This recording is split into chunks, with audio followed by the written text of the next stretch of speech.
Livro Paramahansa Yogananda, a autobiografia de um yogi contemporâneo. Capítulo 8. Jagadish Chandra Bose, grande cientista da Índia. A invenção do telégrafo sem fio por Jagadish Chandra Bose aconteceu vários anos antes da descoberta de Marconi. Ouvindo esta provocante afirmação, acerquei-me numa calçada de um grupo de professores empenhados em discussão científica. Se o motivo que me levou a aproximar-me deles foi o orgulho racial, lamento-o. Não posso negar meu agudo interesse em tomar evidente o papel na liderança que a Índia pode desempenhar na física e não apenas na metafísica. Senhor, que pretende dizer com isso? Perguntei. O professor respondeu cortesmente.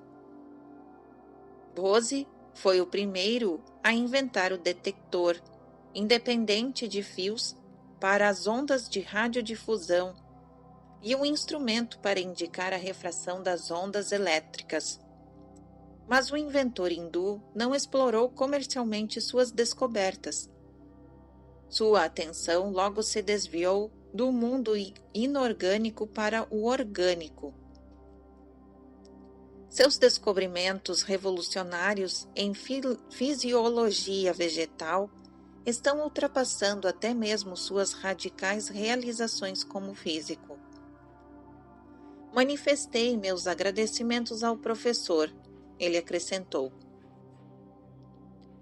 O grande cientista leciona na Faculdade da Presidência, onde é um dos meus colegas.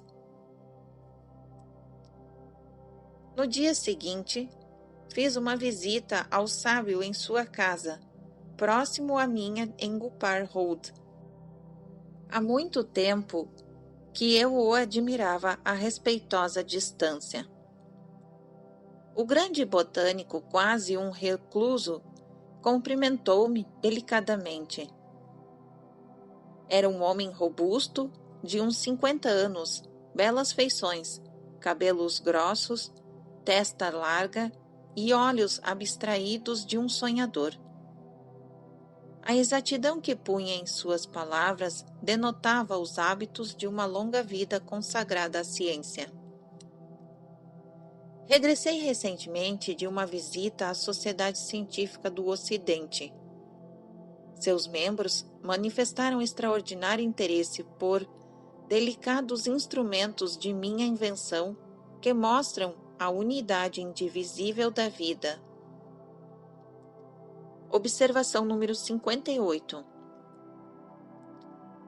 Toda ciência é transcendental ou deixa de existir.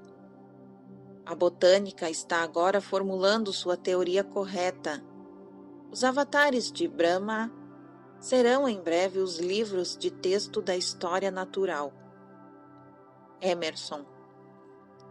Fim da observação 58, continuação da narrativa. O crescógrafo de Bose permite uma ampliação de 10 milhões de vezes. O microscópio aumenta alguns milhares de vezes e, apesar disso, deu impulso vital à ciência biológica. O crescógrafo desvenda incalculáveis horizontes. O Senhor contribuiu muito para apressar o amplexo de Oriente e Ocidente com os braços impessoais da ciência. Fui educado em Cambridge. Admirável é o método ocidental de submeter toda a teoria à escrupulosa verificação da experiência. Tenho aliado sempre este procedimento empírico ao dom de introspecção que é minha herança oriental. Juntos, estes processos de conhecimento me permitiram sondar os silêncios de reinos da natureza, incomunicáveis há longo tempo. Os gráficos registrados por meu crescógrafo são as provas, os olhos mais céticos de que as plantas possuem um sistema nervoso sensitivo e uma vida emocional variada. Observação número 59. Da raiz latina crescere, aumentar, por sua invenção, o crescógrafo e de outros instrumentos, conferiu-se a Bose o grau honorífico de cavalheiro em 1917. Continuação da narrativa. Amor, ódio, alegria, medo, prazer, dor, excitabilidade, estupor e inúmeras outras respostas a estímulos são tão universais nas plantas como nos animais. O palpitar da vida, um só para toda a criação, poderia parecer tínia imagem poética. Professor, antes de sua descoberta. Conheci um santo que jamais arrancava uma flor. A roseira ostenta orgulhosa sua beleza. Devo roubar-lhe o botão entreaberto, afrontar a sua dignidade com meu rude gesto de desvesti-la? As palavras compassivas daquele santo foram literalmente comprovadas, professor, por suas descobertas científicas. O poeta é íntimo da verdade, enquanto o cientista se aproxima dela canhestramente. Venha ao meu laboratório algum dia e assista a uma demonstração inequívoca de meu crescógrafo. Agradecido, aceitei seu convite e me despedi. Soube mais tarde que o botânico deixara a faculdade de presidência e planejava fundar um centro de pesquisas em Calcutá. Quando o Instituto Bose foi inaugurado, compareci ao culto de consagração. Centenas de visitantes entusiastas vagavam pela propriedade. Encantava-me o simbolismo artístico e espiritual do novo lar da ciência. Seu portão de entrada é uma relíquia centenária trazida de um santuário distante, tendo à frente um tanque de lótus.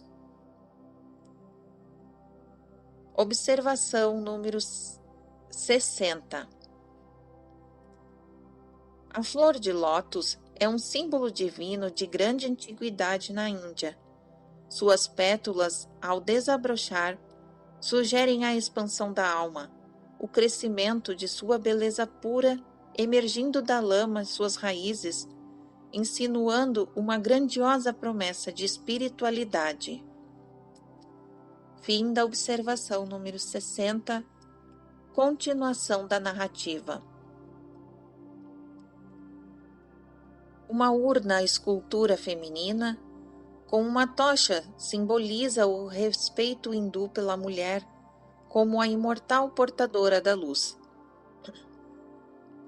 Um pequeno templo num jardim é consagrado a Númenor, existente por trás da além de todos os fenômenos. A ausência de qualquer imagem no altar sugere a ideia da divindade incorpórea. O discurso de Bose nesta festividade poderia ter sido proferido pelos lábios inspirados de um dos antigos rishis. Consagro hoje este instituto, não simplesmente como um laboratório, mas como um templo.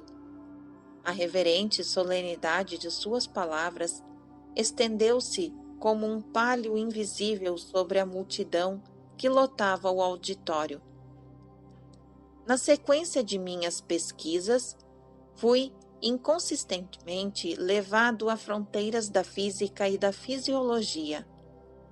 Para meu assombro, descobri que as linhas limítrofes que desvaneciam e pontos de contato emergiam entre os reinos do vivo e do não vivo.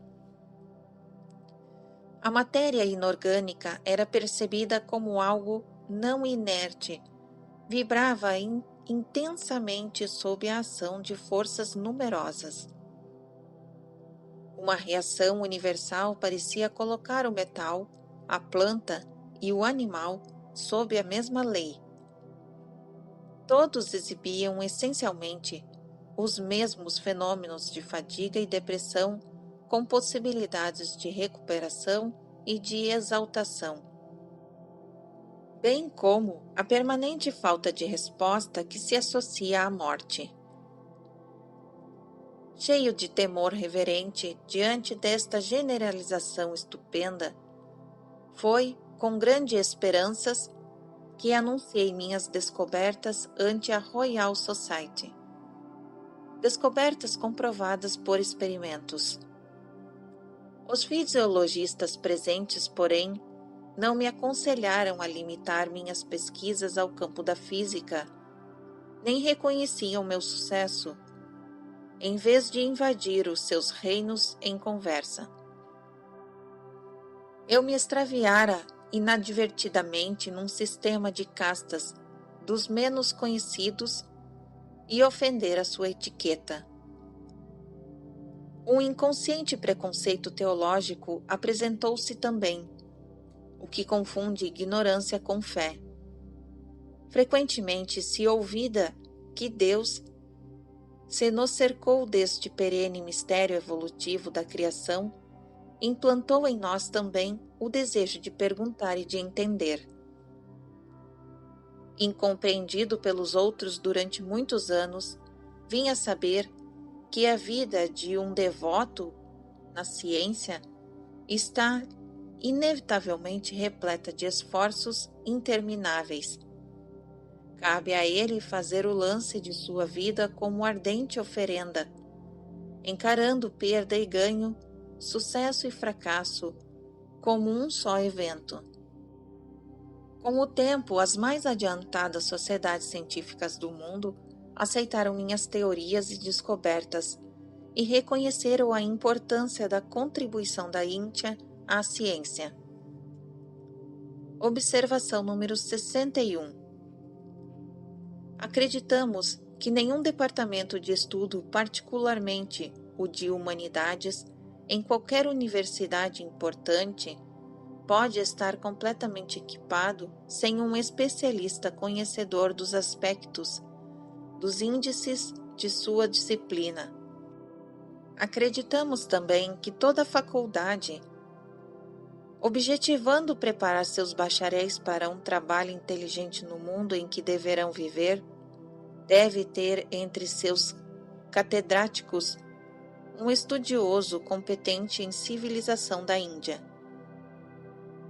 Estes trechos foram retirados de um artigo Paul Norman Ball, da Universidade da Pensilvânia, e publicado em maio de 1939 no boletim da American Council of the Learning Societies, em Washington, D.C.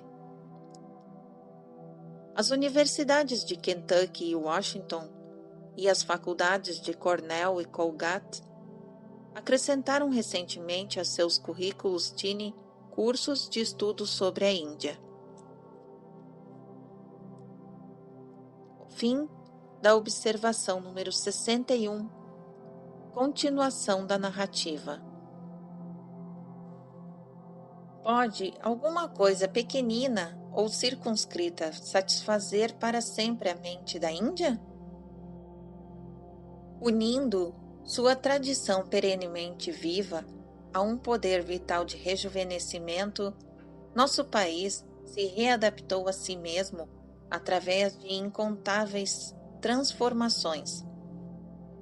Os hindus sempre surgiram, desprezando o imediato e absorvente prêmio da hora que passa buscaram a realização dos mais altos ideais da vida, não através da renúncia passiva, mas pelo esforço ativo. Os débeis que recusaram o combate nada adquiriram, porque a nada renunciaram. Só quem lutou e venceu pode enriquecer o mundo, oferecendo generosamente os frutos de sua experiência vitoriosa. O trabalho já realizado pelo Laboratório Bose sobre a sensibilidade mineral e as revelações inesperadas da vida vegetal desvendaram vastos setores de pesquisas em física, fisiologia, medicina, agricultura, até mesmo em patologia. Problemas até aqui encarados como insolúveis são agora trazidos à esfera da investigação experimental. Mas o grande triunfo não se obtém sem rigorosa exatidão. Daí, o extenso conjunto de instrumentos hipersensíveis e aparelhos projetados por mim, que exponho em seus estojos e caixas no saguão do Instituto. Eles falam de esforços prolongados para ir além das aparências enganadoras e penetrar na realidade que permanece invisível, do contínuo trabalho, cansaço, persistência e recursos invocados a transcender as limitações humanas. Todos os cientistas criadores sabem que o verdadeiro laboratório é a mente, onde por trás das ilusões eles descobrem as leis da verdade. As conferências feitas aqui não serão meras repetições de conhecimentos já vulgarizados. Anunciarão novas descobertas demonstradas pela primeira vez nestas salas. Através da publicação regular dos trabalhos do Instituto, estas contribuições indianas alcançarão o mundo inteiro. Tornar-se-ão propriedade pública. Nenhuma patente será jamais requerida por nós. O espírito da cultura hindu exige que nos conservemos para sempre livres da profanação de utilizar o conhecimento apenas em benefício pessoal. Além disso, desejo que as oportunidades oferecidas por este instituto sejam postas ao alcance, tanto quanto possível, de pesquisadores de todos os países. Quanto a isso, esforço-me para levar avante as tradições de meu país. Há 25 séculos atrás, a Índia acolhia as suas antigas universidades de Nalanda e Taxila, estudiosos de todas as partes do mundo. Observação número 62.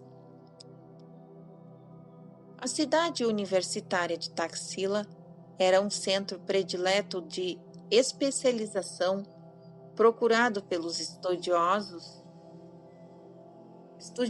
gregos da antiguidade. Muitos gregos passaram a morar na Índia e adotaram o hinduísmo e o budismo. A doutrina de reencarnação de Pitágoras tem, indubitavelmente, origem hindu. Diz-se que Platão, grande admirador da escola pitagórica, em viagem aos países asiáticos, visitou a Pérsia e demorou-se na Índia. Seu pensamento reflete a filosofia abancaia. Sua tese, a República, reafirma ideias hindus. Sua divisão da sociedade em corporações nada mais é do que o sistema de castas hindus.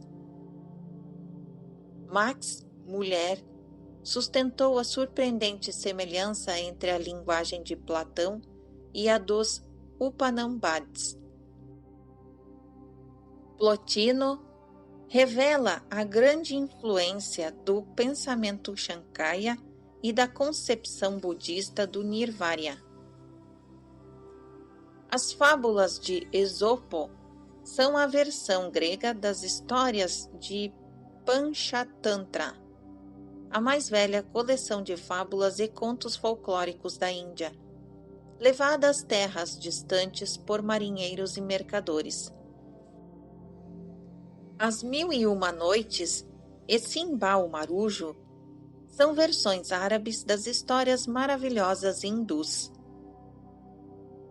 No ano de 60 da era cristã, estudiosos chineses iam aprender na famosa Universidade de Nalanda, em Bengala, além de medicina, ciência farmacêutica e astronomia, também pintura, música e artesanato. Templos do Antigo México estão construídos segundo modelos hindus. As mais antigas poesias do Peru traz em cada página a sinete de Ramayana. O artigo Ashdar M.A. em Indian Review Mandras, citado em Self-Realization Magazine, setembro de 1953.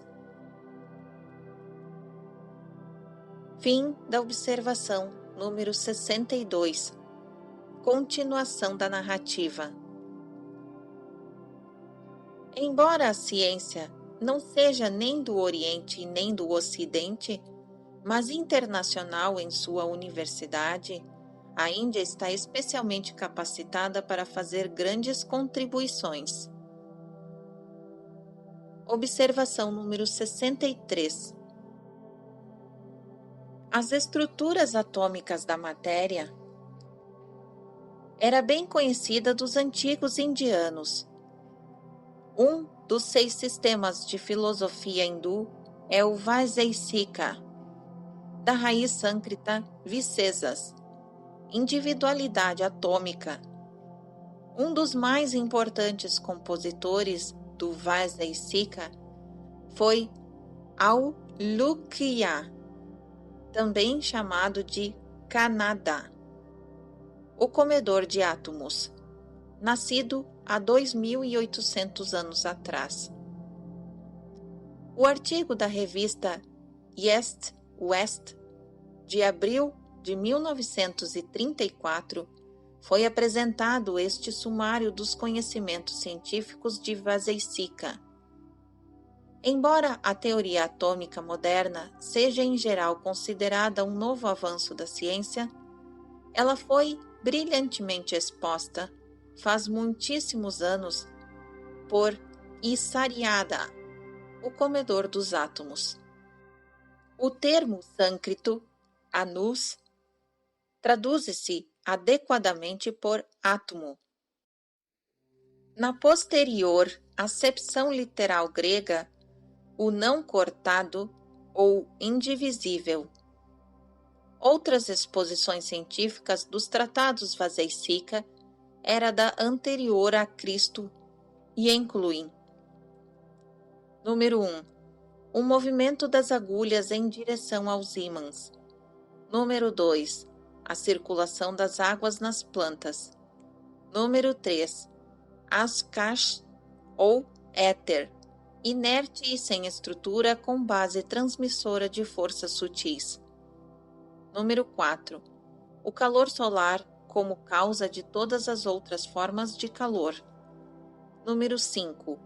O calor como causa da alteração molecular. Número 6. A lei da gravidade em virtude da propriedade inerente aos átomos terrestres de serem atraídos para o centro da Terra, causa da queda dos corpos. Número 7. A natureza cinética de toda energia, toda causa, implica sempre em um dispêndio de energia de uma redistribuição do movimento. Número 8. Dissolução universal através da desintegração atômica. Número 9. Radiação do calor e dos raios luminosos, partículas infinitamente pequenas, dardejando em todas as direções com inconcebível velocidade, a teoria moderna dos raios cósmicos. Número 10. A relatividade do tempo e do espaço. Vazeišica atribuía a origem do mundo dos átomos, eternos em sua natureza, isto é, em suas peculiaridades últimas, e considerava estes átomos possuidores de incessante movimento vibratório.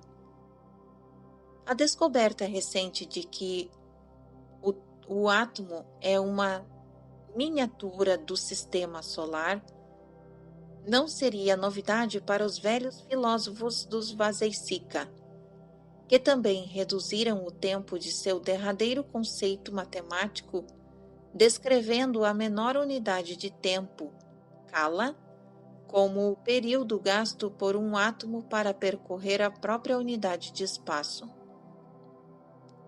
Fim da observação número 63. Continuação da narrativa.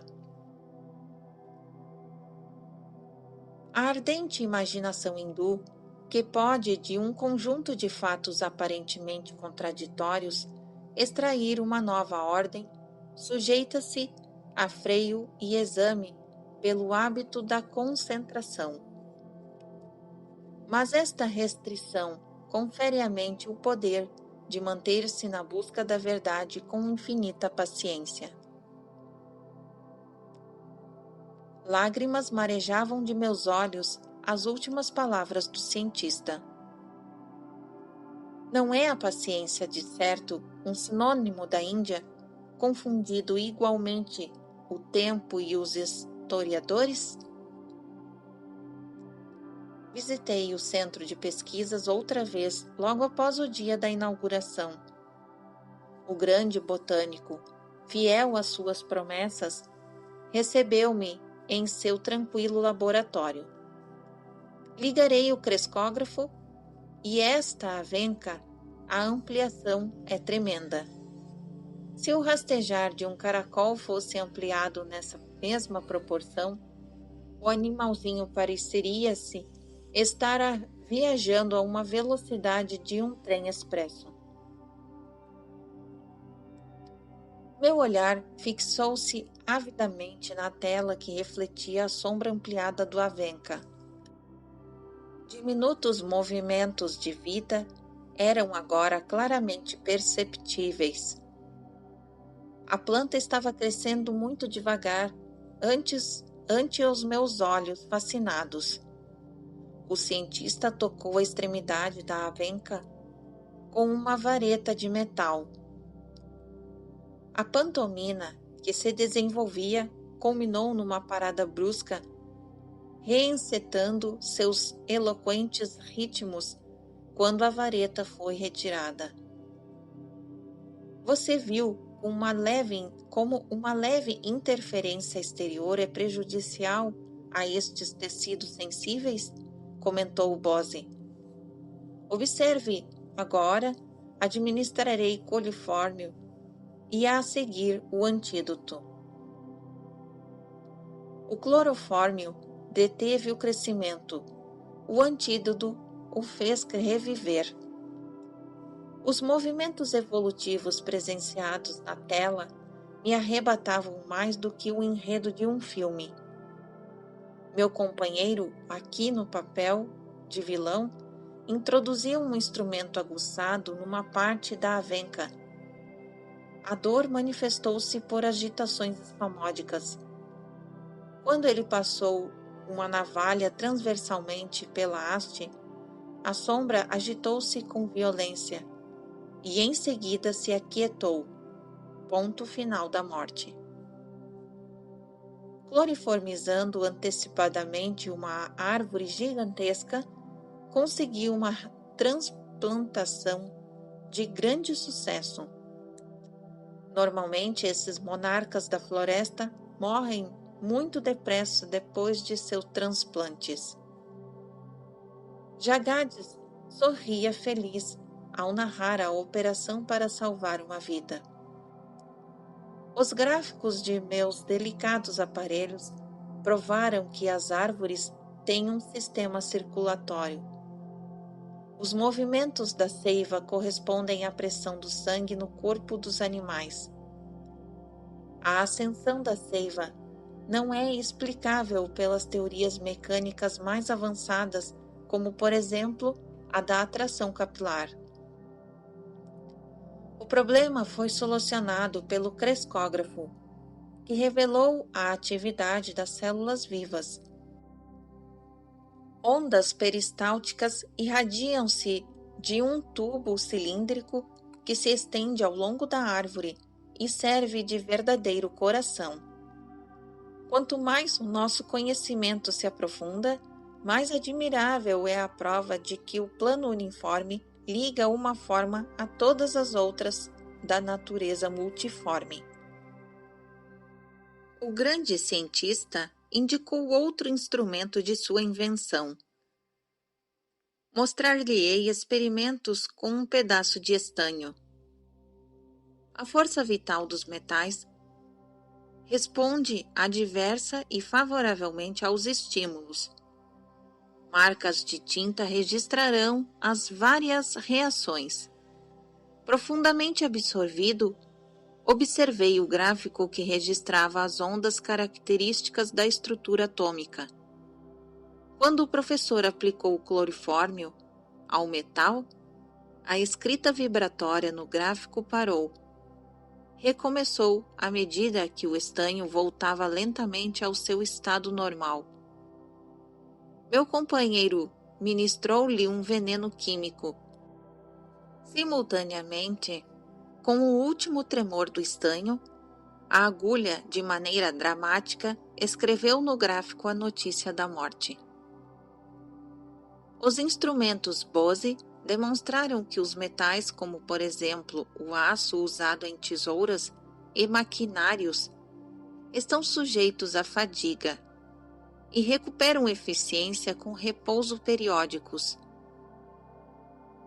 A pulsação da vida nos metais sofre lesões sérias, ou então é extinta, quando são eles sujeitos a correntes elétricas ou a fortes compressão. Circunvaguei o olhar pelas numerosas invenções, testemunhos eloquentes de uma engenhosidade infatigável. Senhor, é lamentável que o desenvolvimento da agricultura em grande escala não seja acelerado pelo uso mais amplo de seus maravilhosos aparelhos. Não seria possível empregar algum deles em rápidos experimentos de laboratórios para indicar a influência de vários tipos de fertilizantes no crescimento dos vegetais? Perfeitamente. Inúmeras aplicações terão os instrumentos Bose quando usados pelas gerações futuras. Raras vezes, um cientista conhece a gratidão de seus contemporâneos. Basta-lhe possuir a alegria do serviço criado. Expressando-lhe meu limitado reconhecimento, despedi-me do sábio incansável. Pensei, pode fertilidade assombrosa de um gênio esgotar-se algum dia? Nenhum esgotamento lhe veio com os anos. Inventando um complicado instrumento, o cardiógrafo ressoante, Bose continuou fazendo amplas pesquisas com incontáveis plantas da Índia. Enorme e insuspeitada farmacopeia de drogas úteis foi descoberta. O cardiógrafo, construído com precisão infalível, permitindo indicar num gráfico 1/100º de segundo, mede pulsações infinitesimais da estrutura de plantas, animais e homens. O grande botânico predisse que o uso de seu cardiógrafo levará à vivissecção em plantas em vez de animais. Ministrado simultaneamente a uma planta e a um animal, um remédio apresenta, segundo demonstram os registros paralelos, Uma espantosa unanimidade de efeitos, assinalou ele. Tudo o que existe no homem foi perfigurado na planta. Experimentos com os vegetais contribuirão para diminuir o sofrimento de animais e de homens. Anos mais tarde, as descobertas botânicas de Bose foram referendadas por outros cientistas.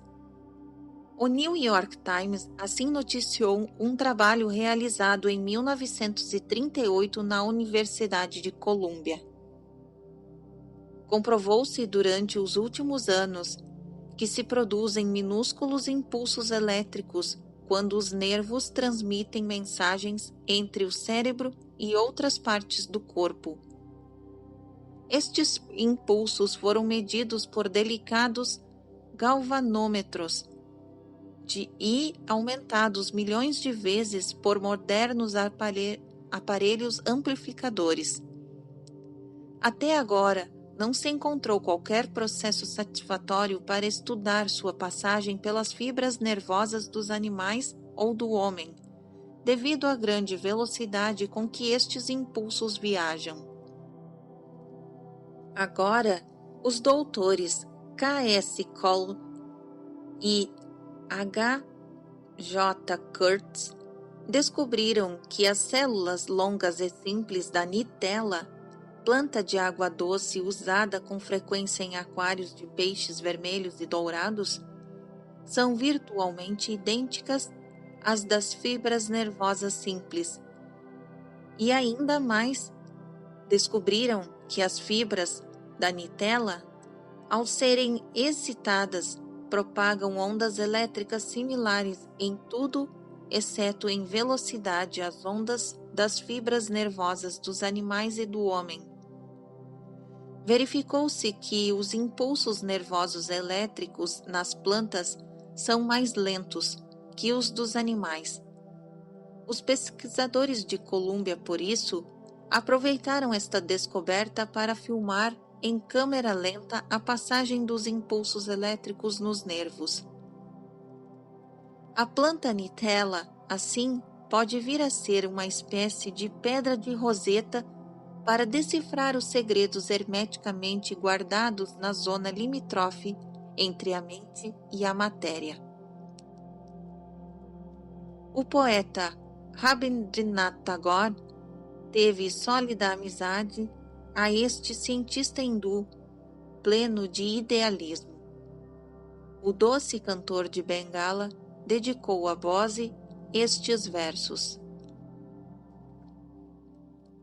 Tu, ó eremita, com as autênticas palavras daquele antigo hino intitulado Sarna, levanta-te, desperta-te. Chama o homem que se vangloria da erudição shastrika, para que deixes as discussões vãs, pendantes e estéreis. Chama aquele pretensioso sábio para que saia e enfrente a face da natureza. Esta ampla terra envia este chamado a teus cenáculos de cientistas. Juntos, em torno do sacrifício do fogo, que todos se aglomerem. Assim, também na nossa Índia, nossa antiquíssima terra, o íntimo de si mesma volte outra vez e regresse ao trabalho persistente de dever e à devoção, a seu transe de séria meditação, que ela ocupe de novo imperturbável, sem avareza, indiscutível, pura, mais uma vez, seu assento e pedestal excelsos, mestra de todos os povos. Observação número 64. Esse texto foi traduzido para o inglês por Mahoran Ghosh, da original Bengali de Rabindranath Tagore, no Vivash Bharat Quarterly, na Índia. Em seguida deste texto, temos a observação número 65. O hino intitulado Sarna, que se menciona no poema de Tagore, é um dos 4 Vedas. Os outros 3 são Rig, e o outro é Yajur, e o outro é Atharva.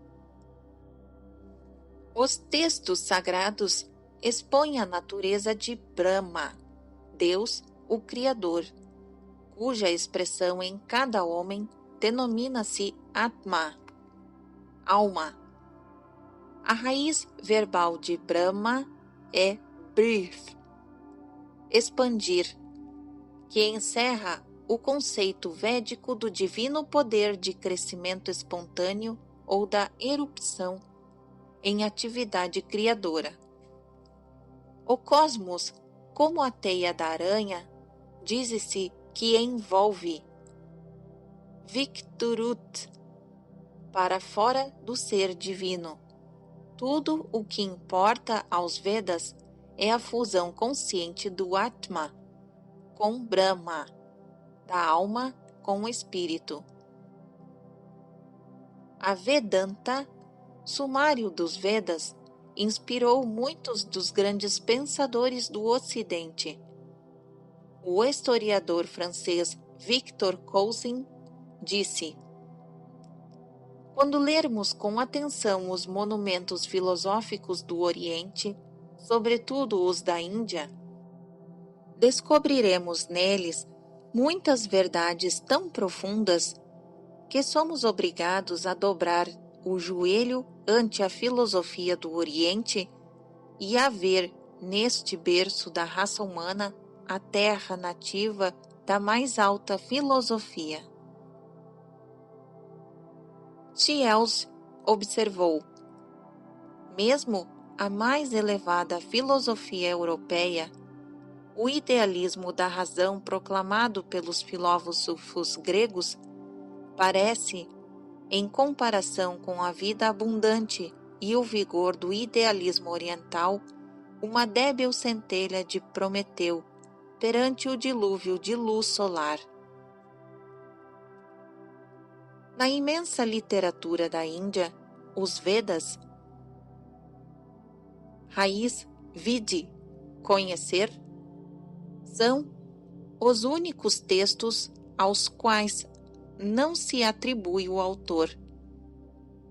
O Rig Veda, do número 90, versículo 9, assinala uma origem divina para os hinos e nos informa no número 111,59, versículo 2, que eles são a herança do antiquíssimos tempos, revestida de linguagem nova. Diz-se que os Vedas, revelações divinas feitas aos rishis ou videntes, através das eras, possuem Nityattva, finalidade intemporal. Os Vedas revelados por meio do som foram diretamente ouvidos, Shruti, pelos rishis. São essencialmente literatura de canto e de recitação. Por isso, durante milênios, as 100.000 estrofes dos Vedas não foram escritas, mas transmitidas oralmente pelos sacerdotes brahmenes. Tanto o papel como a pedra estão sujeitos aos efeitos obliterantes do tempo. Os Vedas persistiram através das idades porque os rishis compreenderam a superioridade da mente sobre a matéria como meio de apropriado de transmissão. O que pode exceder as lousas do coração? Observando a ordem especial, Anupuruf, em que as palavras védicas ocorrem e auxiliados pelas regras fonéticas de combinação de sons, sandhi, e de relação de letras, sanatana, e ainda provando por certos processos matemáticos a exatidão dos textos memorizados, os brahmanes preservaram de maneira incomparável, desde obscura antiguidade, a pureza original dos Vedas. Cada sílaba, akshara, de uma palavra védica é dotada de significação e de eficácia. Veremos isso no capítulo 35. Fim da observação número 65. E fim do capítulo 8.